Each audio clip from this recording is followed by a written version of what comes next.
So I'm curious, what were your impressions of Shaq at LSU? Well, first of all, he was a phenom. I mean, for a kid that big. Now, when I coached him at LSU, he was tall, but he wasn't as big as he was in the pros. But I remember the very first day of conditioning, we went out on the football field, ran a 100-yard dash, and he beat the guards. I mean, what 7-footer does that? So that part, but he was a guy with a big heart. He was a great teammate. We had another post player on our team at the time that was struggling and coming off the bench, a talented post player, but was just struggling to figure out how to get his game going. Shaquille came in one of our staff meetings, said, "Coach, talking to Dale Brown, why don't you start so and so and let me come off the bench? Find me somebody in today's game that will come and tell their coach, Shaquille O'Neal, it's okay, I can come off the bench." Well, Dale was smart enough to figure out a way to play them both.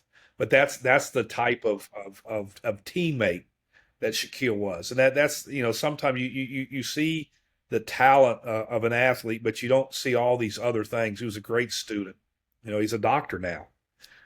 His father, Sergeant Harrison, and his mother, Lucille, were very big proponents of education, and Shaquille is a very big proponent of education with his kids now. We talked earlier about Lute Olson saying, "I'll let you know in 20 years." Well, look what Shaquille has done post basketball in the business world. And if you ever sit down and talk to him, he's one of these few professional athletes that is 10 toes into all of his business operations. He knows everything that's going on. He's involved. He just doesn't sign his name over and they use it and they make money or they don't. I mean, he's involved in all of it. And I absolutely love sitting down and talking to him about the business part of it. The other thing is he's very philanthropic. I mean, like I said, he's got a big heart. He helps individuals, he helps organizations, he helps families. I just awful proud of Shaquille and honored that I had a chance to coach him. We stay in touch. He loves LSU. He's back on campus quite a bit. He hasn't forgot where he's came from. He's just a special man. And I read in an article that him and Angel are also very close, and I believe you had a couple of comments on their friendship. If you could please elaborate. Well, I connected them. Shaq came into town, and this was before it was public knowledge. But he told me, he said, "Hey, I'm getting ready to close a deal where I'm gonna be, I'm gonna own Reebok. I'm gonna be in charge of Reebok, and I'm looking for a female college player that could be one of our spokespeople." And I said, you need to look at Angel. And he said, well, I've been watching her. He said, tell me about her. And I said, she's got a big personality.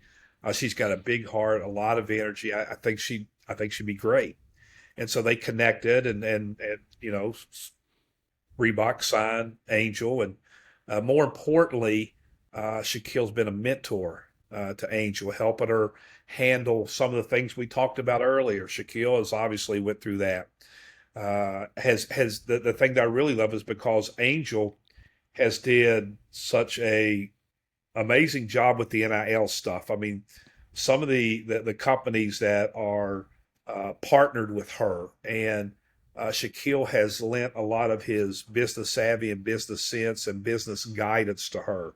So I think he really came along at the right time in Angel's life. I know Angel just loves and respects the heck out of him, and I know Shaquille. Shaquille's going to be there. I don't know how long Angel's going to play in the WNBA, 5, 10, 15 years, because she can do a lot of other things. But I know Shaquille will be there for the duration, the rest of her life.